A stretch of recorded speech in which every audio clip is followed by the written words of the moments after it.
राधे।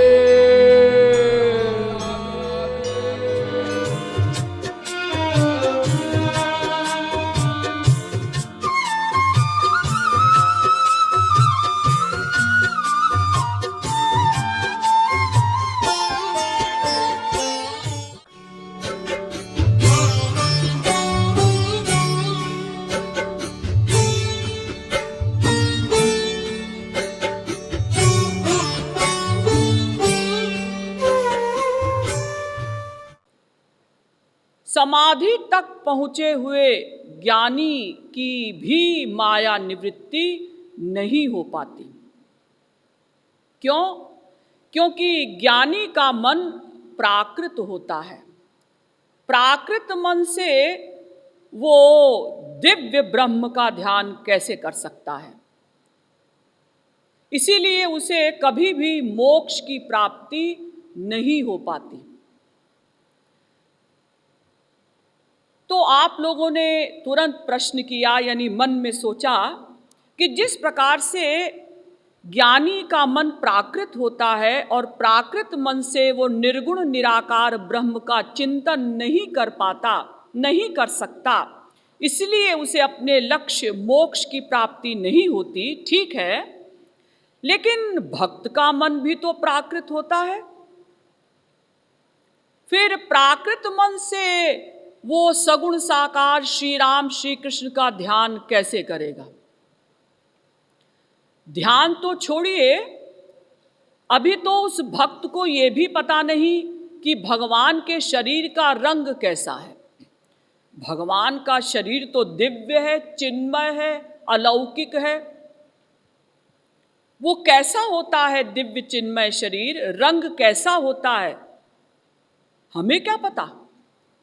आज संतों ने बताया कि नील सरोरुह नीलमणि, भगवान के शरीर का रंग नीले कमल के समान है। नीले कमल के समान?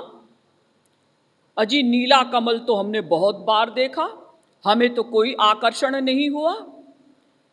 अगर वास्तव में भगवान के शरीर का रंग नीले कमल के समान है, तब तो भगवान दो कौड़ी के। इससे अच्छा तो हमारा संसार है, हमारी स्त्री, हमारा पति, हमारे बच्चे, वो हमें अधिक सुंदर लगते हैं। संतों ने लिखा कि भगवान के शरीर का रंग नवीन बादलों के समान है। किसी संत ने लिखा तमाल वृक्ष के समान है। ये सब कहने की बातें हैं, क्योंकि भगवान के शरीर का रंग तो दिव्य, और कोई भी संत अगर हमें समझाना चाहेगा तो प्राकृत शब्दों में कैसे समझाएगा? प्राकृत शब्दों से हम दिव्य भगवान के शरीर के रंग को कैसे समझ सकते हैं? इसका उत्तर भी आप लोगों को दिया गया कि चूंकि ज्ञानियों का जो ब्रह्म है वो निर्गुण है, निर्विशेष है, निराकार है, और वो अकर्ता है, वो कुछ नहीं करता। और भक्तों का भगवान वो साकार है और कृपालु है, दयालु है। जब वो भक्त भगवान का ध्यान करता है तो जैसे जैसे उस भक्त की भक्ति बढ़ती है, वैसे वैसे उतनी ही मात्रा में भगवान अपने भक्त को स्वरूप शक्ति का दान करते जाते हैं। तो उतनी ही मात्रा में भक्त का मन दिव्य होता जाता है। और जब भक्ति परिपूर्ण हो जाती है तो पूर्ण स्वरूप शक्ति का दान हो जाता है, पूर्ण मन दिव्य हो जाता है। तब वो भक्त दिव्य भगवान का दिव्य ध्यान कर लेता है। और ये भी आप लोगों को बताया गया था कि भगवान तो इतने दयालु हैं कि वो अपने भक्त के प्राकृत ध्यान को भी दिव्य ही मान लेते हैं। उनको पता है कि ये बेचारा जीव मेरा दिव्य ध्यान नहीं कर सकता, क्योंकि इसने अभी मुझे देखा नहीं, इसका मन भी दिव्य नहीं, तो प्राकृत ध्यान पर ही वो रीझ जाते हैं, प्रसन्न हो जाते हैं और कृपा कर देते हैं। हमारे सामने एक प्रश्न आया कि भाई हमने सुना कि जब कोई ज्ञानी भक्ति करता है तब उसे मोक्ष मिलता है, बिना भक्ति के मुक्ति नहीं हो सकती। तो फिर वेदों में ऐसा क्यों कहा गया कि विज्ञान सारथिर्यस्तु मनः प्रग्रहवान नरः सोध्वनः पारमाप्नोति तद्विष्णोः परमं पदम। कठोपनिषद पहले अध्याय की 3री वल्ली का 9वां मंत्र। यानी ज्ञान के द्वारा ही कोई परम पद को प्राप्त कर सकता है। ऋते ज्ञानान न मुक्ति ही, वेद कहता है, ज्ञान के बिना मुक्ति नहीं हो सकती। तो अगर भक्ति से ही मुक्ति होती है तो फिर हमारे ग्रंथों में ऐसा क्यों लिखा है कि ज्ञान से मुक्ति होती है? देखिए, इसका उत्तर दिया आदि जगत गुरु शंकराचार्य जी ने। तदनुग्रह हेतु के नैव च विज्ञानेन मोक्ष सिद्धिर्भवितुमर्हति। शांकर भाष्य।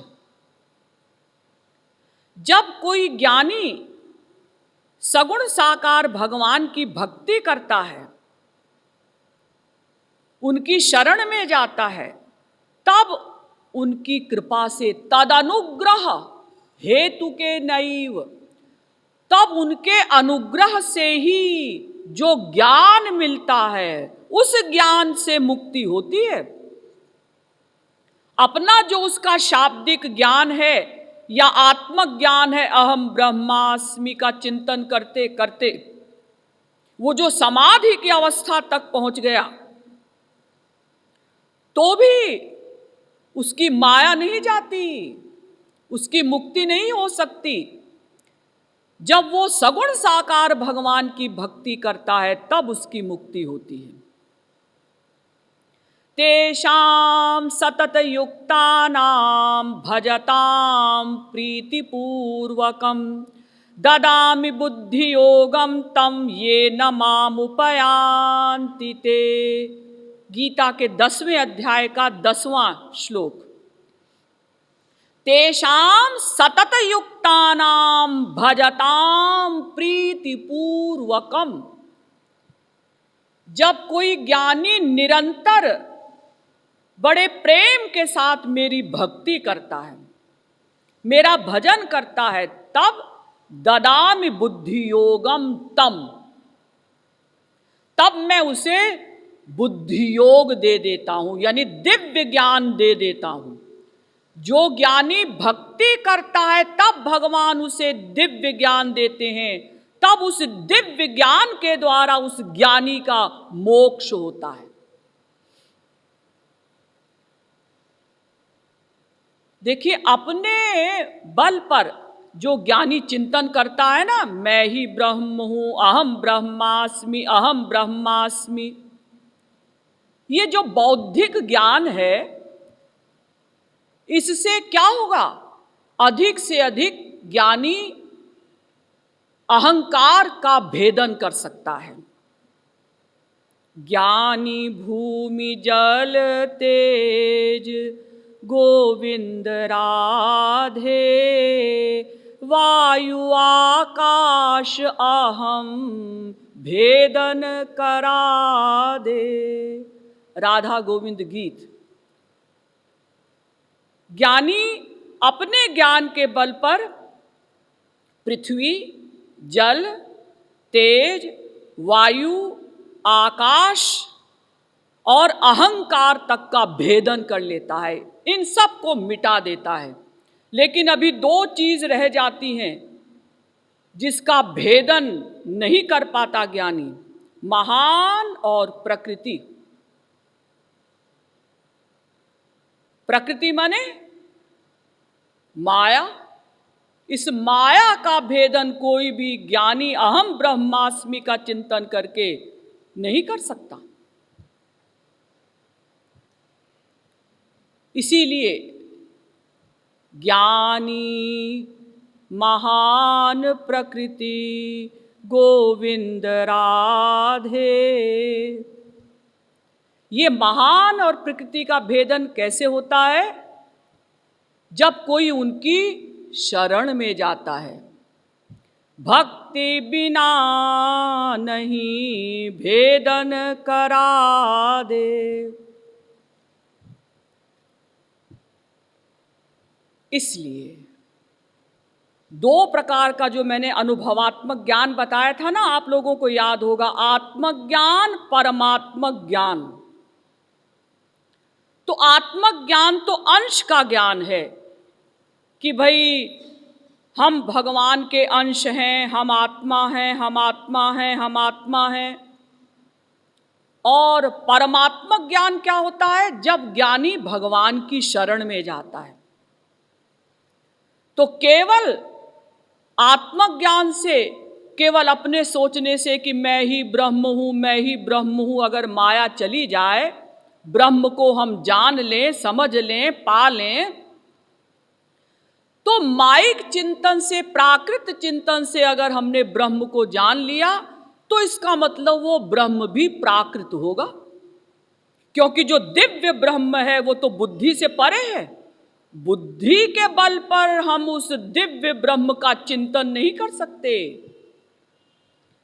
इसीलिए वेद में कहा गया, इंद्रियेभ्यः परा ह्यर्था अर्थेभ्यश्च परम मनः मनसस्तु परा बुद्धिर्बुद्धेरात्मा महान परः महतः परमव्यक्तमव्यक्तात् पुरुषः परः पुरुषान्न परं किंचित् सा काष्ठा सा परा गतिः। कठोपनिषद पहले अध्याय की तीसरी वल्ली का 10वां एवं 11वां मंत्र। इंद्रियों से परे, परे माने आगे, श्रेष्ठ इंद्रियों के विषय, विषयों से परे मन, मन से परे बुद्धि, बुद्धि से परे आत्मा, आत्मा से परे माया, और माया से परे है वो ब्रह्म। ये बुद्धि उस ब्रह्म को कैसे जान सकती है? ये बुद्धि तो अभी मटीरियल है, प्राकृत है। इंद्रियाणि पराण्याहुरिन्द्रियेभ्यः परं मनः मनसस्तु परा बुद्धिर्यो बुद्धेः परतस्तु सः। गीता के तीसरे अध्याय का 42वां श्लोक।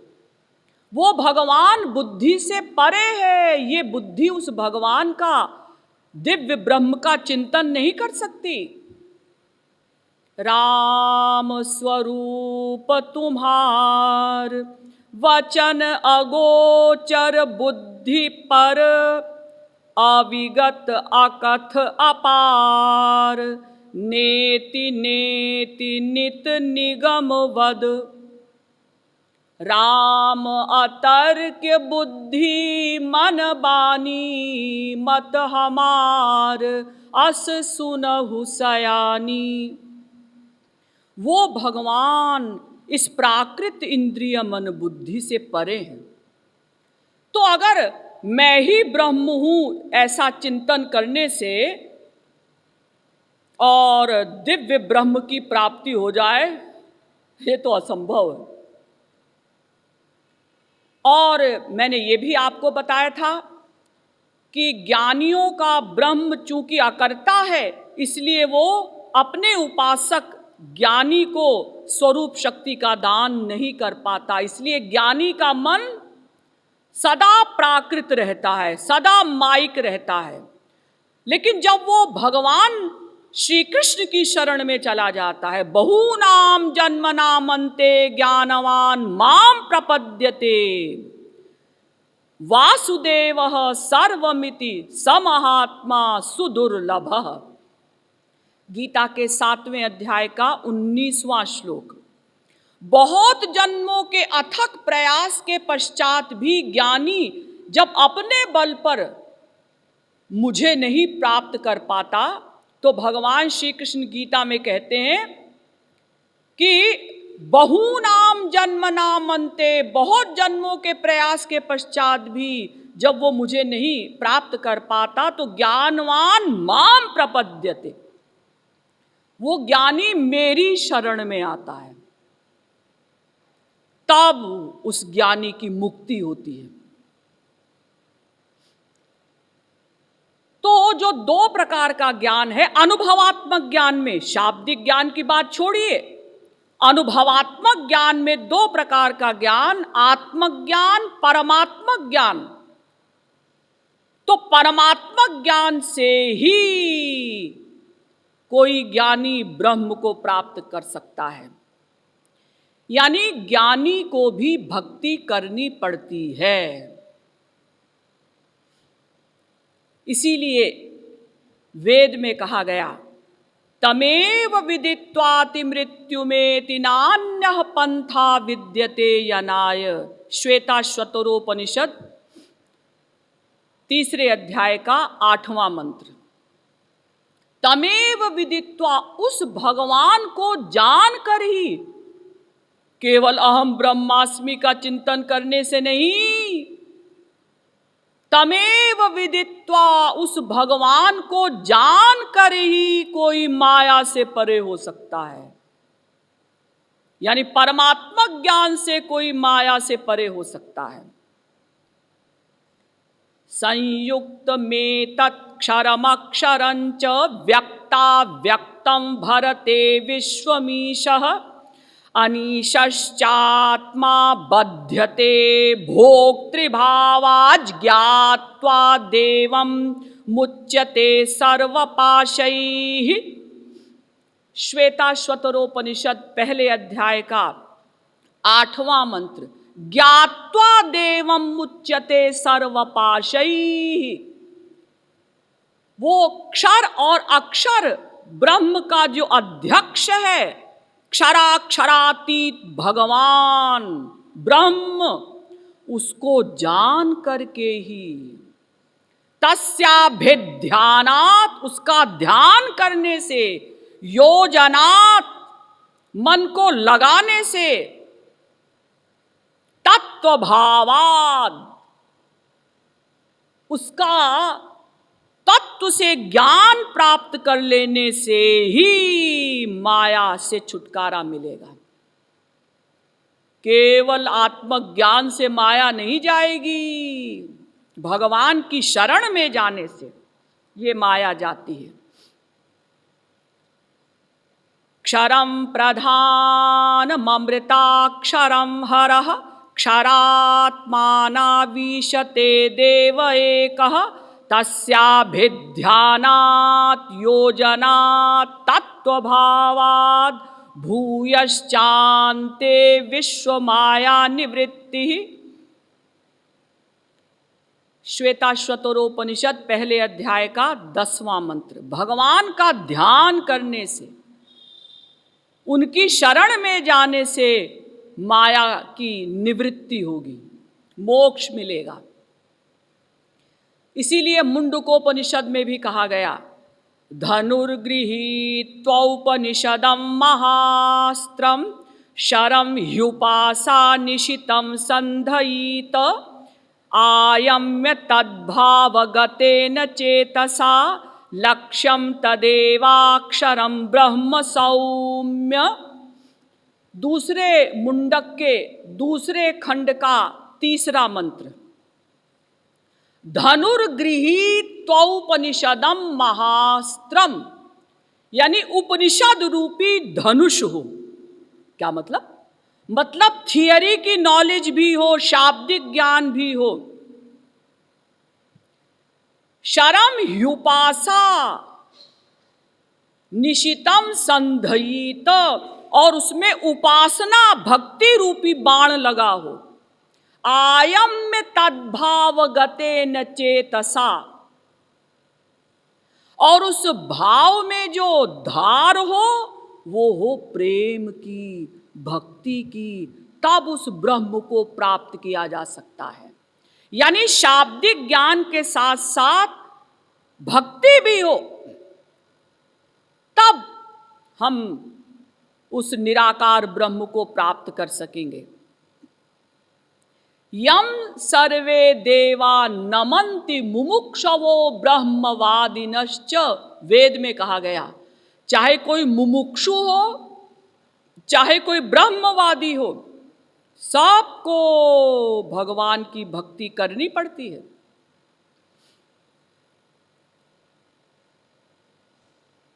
चतुर्विधा तु या मुक्ति मदुपासनया भवेत। मुक्तिकोपनिषद, जो 4 प्रकार की मुक्ति होती है, वैसे तो 5 प्रकार की होती है, ज्ञानियों की एकत्व मुक्ति, लेकिन सगुण साकार भगवान की भी जो 4 प्रकार की मुक्ति है वो भी मदुपासनया भवेत। भगवान कहते मेरी भक्ति से ही मुक्ति मिलती है, यानी ज्ञानी को भी भक्ति करनी पड़ेगी। हाँ, अब आप आइए गीता में। माम हि यो व्यभिचारेण भक्ति योगेन सेवते सगुणान समतीत्यैतान ब्रह्म भूयाय कल्पते। गीता के 14वें अध्याय का 26वां श्लोक। भगवान कहते हैं, अर्जुन, माम हि यो व्यभिचारेण भक्ति योगेन सेवते। जब कोई ज्ञानी मेरी अव्यभिचारिणी भक्ति करता है तो सगुणान समतीत्यैतान ब्रह्म भूयाय कल्पते, तब वो ब्रह्मभूत अवस्था को प्राप्त हो जाता है। ब्रह्मभूत अवस्था किसे कहते हैं?